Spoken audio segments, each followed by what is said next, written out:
बिस्मिल्लाहिर्रहमानिर्रहीम। दोस्तान मोहतरम, अस्सलामुअलैकुम वरहमतुल्लाहि वबरकातुहू।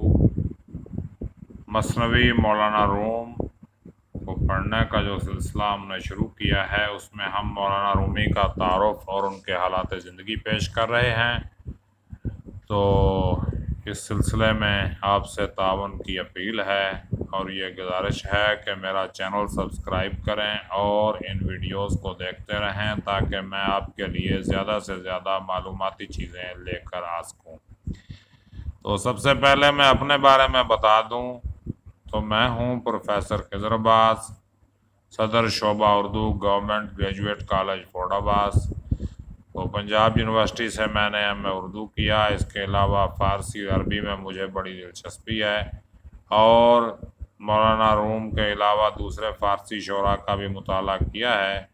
तो मौलाना रूमी का ये जो ग्रुप मैंने देखा बना हुआ स्पेशल व्हाट्सएप फेसबुक पे, तो मेरा दिल चाहा कि मैं अपना नॉलेज जो है उसे आगे शेयर करूं आपके साथ।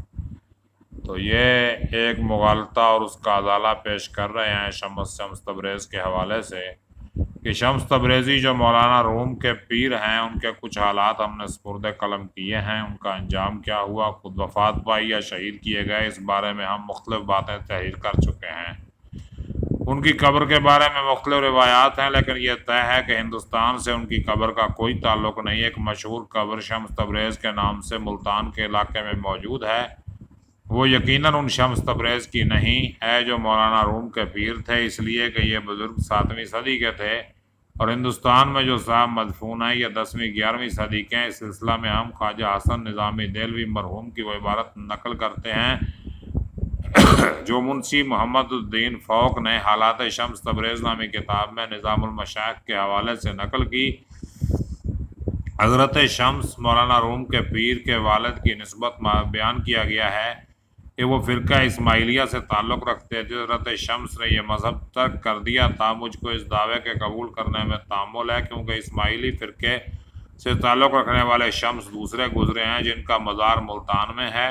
अवाम मुल्तानी शम्स तबरेज़ी को ही हज़रत मौलाना रूम का मुर्शिद समझते हैं, हालांकि यह गलत है।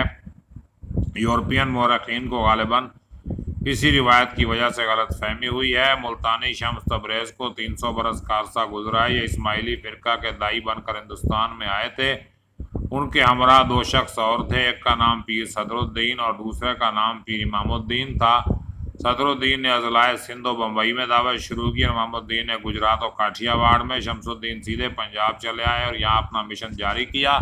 सिंध और बम्बई में जिस कदर आगा खानी खोजे हैं वो सब सदरुद्दीन की कोशिश से मुसलमान होकर आगा खानी इस्माइली जमात में शामिल हुए हैं। इमामुद्दीन ने अव्वल तो बासियत इस्माइली दाई काम किया, मगर चंद रोज़ के बाद खुद मुख्तार होकर अपना अलहदा तरीका इमाम शाही जारी कर दिया।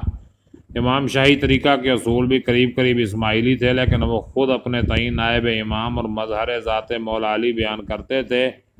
इमामुद्दीन का मज़ार मकाम पीराना में है जो अहमदाबाद गुजरात के करीब एक कस्बा है। आज इमाम शाही जमात में कम अज़ कम 15-20 लाख आदमी होंगे, जिनमें कुछ तो ज़ाहिरी तौर पर मुसलमान हो गए जिनका लक़ब मोमिन है, बाकी गुप्ती यानी पोशीदा हैं, उनको अपने अकायद ज़ाहिर करने का हुक्म नहीं। यहाँ के एक घर में 4 हिंदू रहते हैं, उनमें से 3 इमाम शाही, तो चौथे को खबर ना होगी। पीराना में उनकी खानकाहें बनी हुई हैं और गद्दी हिंदू महंत के अख्तियार में है जो बज़ाहिर हिंदू है और बबातिन इमाम शाही।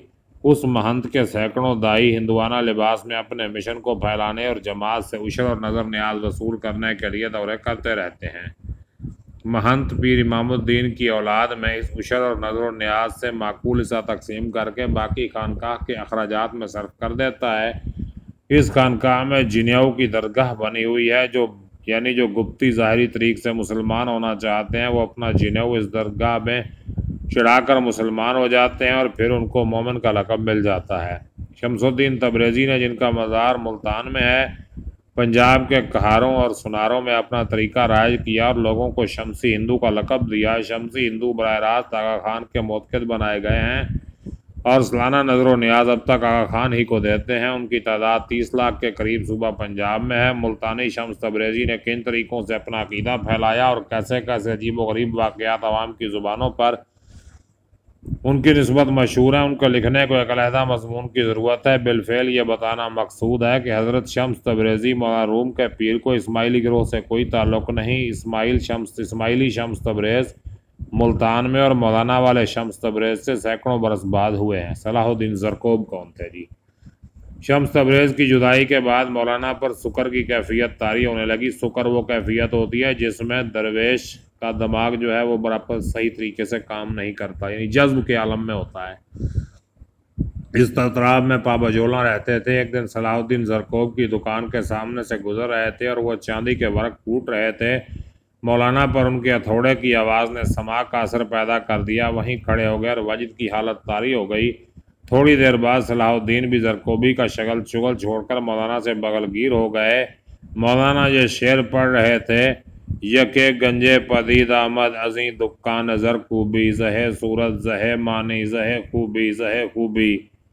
इस ज़रकूबी की दुकान से खजाना मिल गया, अजब सूरत अजब मानी अजब खूबी अजब खूबी। दोनों बुजुर्ग जोश व मस्ती की हालत में ज़ोहर से असर तक किसी वजदी कैफियत में मुब्तला रहे। इसके बाद सलाहुद्दीन ने अपनी सारी दुकान लुटा दी और मौलाना के साथ हो लिए।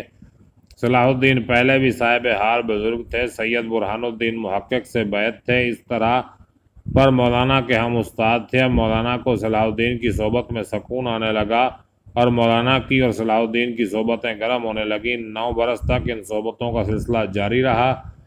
662 में जब सलाहुद्दीन का इंतकाल हो गया तो मौलाना ने अपने मुरीद खास हज़रत हुस्सामुद्दीन चलपी को अपना हमदम व अमराज बना लिया और मौलाना को उनसे इस दर्जा ताल्लुक़ के खातिर पैदा हुआ कि उनका जिक्र ऐसे अल्फाज से करने लगे जैसे कोई अपने मुर्शिद व पीर का करता है। फिर भी हुस्सामुद्दीन मौलाना का इस कदर एहतराम करते थे कि मौलाना के वज़ू खाना में वज़ू करना भी गुस्ताखी तस्वर करते थे और बर्फ़बारी के वक्त भी अपने घर जाकर वज़ू कर रख के आते थे। यही हुस्सामुद्दीन है जो मौलाना के मसनवी लिखने का बायस हुआ और मौलाना ने हर दफ्तर में, कहीं मतला में, कहीं दूसरी जगह निहायत इज़्ज़त व एहतराम से उनका जिक्र किया है। 672 हिजरी में कोनिया में बहुत शिद्दत का ज़लज़ला आया। तकरीबन 40 रोज़ तक उसके झटके महसूस होते रहे। अहले शहर ने मौलाना से इस परेशानी का जिक्र किया तो मौलाना ने फरमाया, ज़मीन भूखी है और कोई तर लुकमा चाहती है और इंशाअल्लाह कामयाब होगी। चंद रोज़ बाद मौलाना का मिजाज नासाज हुआ। हर चंद अत्तबा ने मुआलजा की तदबीरें की लेकिन कोई सूदमंद ना हुई। मौलाना मर्ज की तरफ बिल्कुल मुतवज्जो ना होते थे। बीमारी की शोहरत आम हुई तो शेख सदरुद्दीन, जो शेख मोहिउद्दीन इब्ने अरबी के तरबियत याफ्ता थे और रूम व शाम में मर्जा नाम थे, मिजाज पुरसी के लिए तशरीफ़ लाए। मौलाना के मर्ज़ की कैफियत देखकर बेकरार हो गए और मौलाना की शिफा की दुआ करने लगे। मौलाना ने सुना तो फरमाया, शिफा आपको मुबारक हो। मुहिब और महबूब में सिर्फ एक परहन का पर्दा रह गया है। क्या आप नहीं चाहते कि वो उठ जाए और नूर नूर में मिल जाए?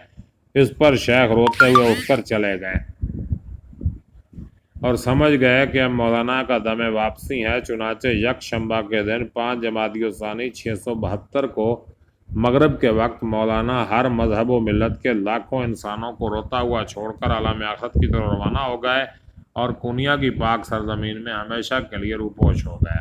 मौलाना और फ़िरक़ा मौलविया। मौलाना अपनी ज़िंदगी में बकसरत मुजाहिदा और रियाजत करते थे। 10-10 और 20-20 दिन रोज़ा रखते थे और मुतलकन कुछ न खाते थे।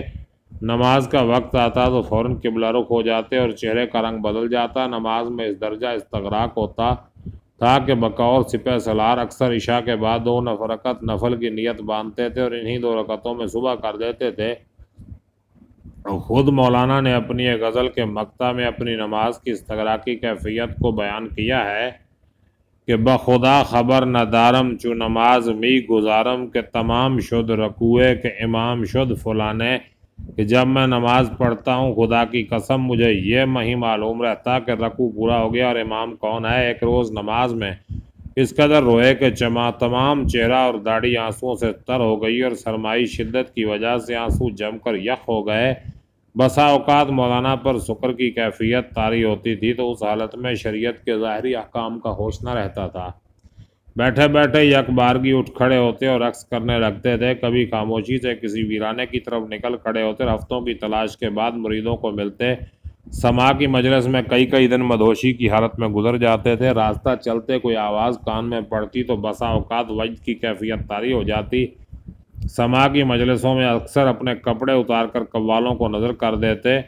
ये जाहिर है कि किसी बुजुर्ग की सुकरी हालत के अफ़ाल आम मुरीदों के लिए शमेराह नहीं बनते, न वो काबिल इत्तिबा होते हैं। लेकिन आज मौलाना के नाम पर जो फ़िरका मौलविया या जलालिया कहलाता है और शाम, मिस्र या और कुस्तुनतुनिया वगैरह में उनकी खानकाएँ हैं, मौलाना की सिर्फ सुकरी हालत का इत्तिबा करते हैं।